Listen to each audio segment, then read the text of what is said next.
Hello friends, তোমাদের কাছে আমি আরেকটা মিনি ব্লগ নিয়ে চলে এলাম। যদিও ভিডিওটা আমার কিছুদিন আগেকার, মানে 21 ডিসেম্বর বা 22 ডিসেম্বর সামথিং কিছু একটা হবে।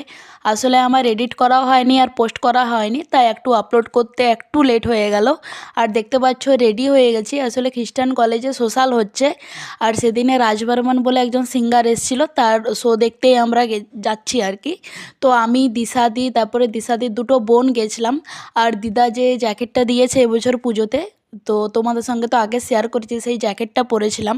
আর তার ভেতরে তো সোয়েট শার্ট পরেইছি। এত পরিমাণ ঠান্ডা ছিল সেদিন বাঁকুড়ায়, মানে প্রচণ্ড ঠান্ডা। 13ই ডিসেম্বর থেকে যে এক নাগাতার ঠান্ডা আছে, আর ঠান্ডা মানে ঠান্ডা কমার কোনো সিন নেই, মানে কন্টিনিউ সেই 13 ডিসেম্বর কি 14 ডিসেম্বর থেকে আজকে 30 ডিসেম্বর, তো একটুও ঠান্ডা কমেনি। তো প্রচণ্ড ঠান্ডা ছিল। আর আমার তারপরে এসে নিয়ে শরীর খারাপ, গলা ব্যথা, মাথা ব্যথা।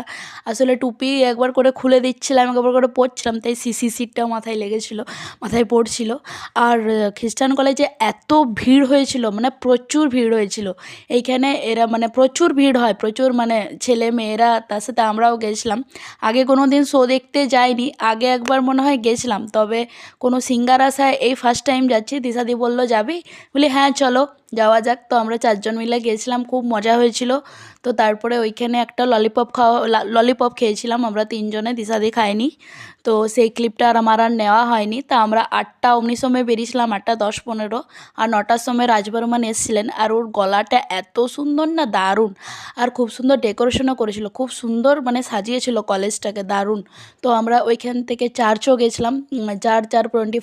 25 ডিসেম্বর আর যাওয়া হয়নি, তো একটু কাছেই, মানে খ্রিস্টান কলেজ থেকে চার্চটা একদম কাছেই, তাই চার্চটাও একটু ঘুরে এলাম। তো মানে অনেকক্ষণ ছিলাম আমরা, প্রায় 10টা 10:30 পর্যন্ত ছিলাম। তো বাড়ি আসতে আসতে 10:30 বেজে গেছিলো।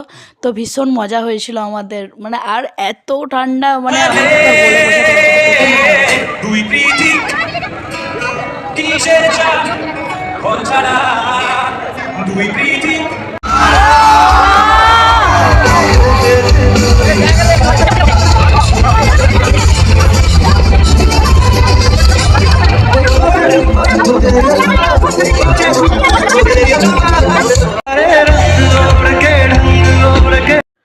তারপর তো আমি তোমাদেরকে বললাম যে কলেজ থেকে একবার চার্চে গেছিলাম, আর চার্চে তখন কেউ ছিল না, তখন প্রায় 10টা 10-15 বেজে গেছে।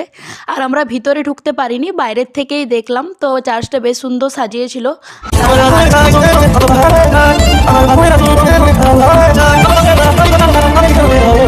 তারপর আমরা চার্চ থেকে ডাইরেক্ট লোকপুরে নেমে গেছিলাম। তো তারপর হেঁটে হেঁটে বাড়ি। তো চলো আজকে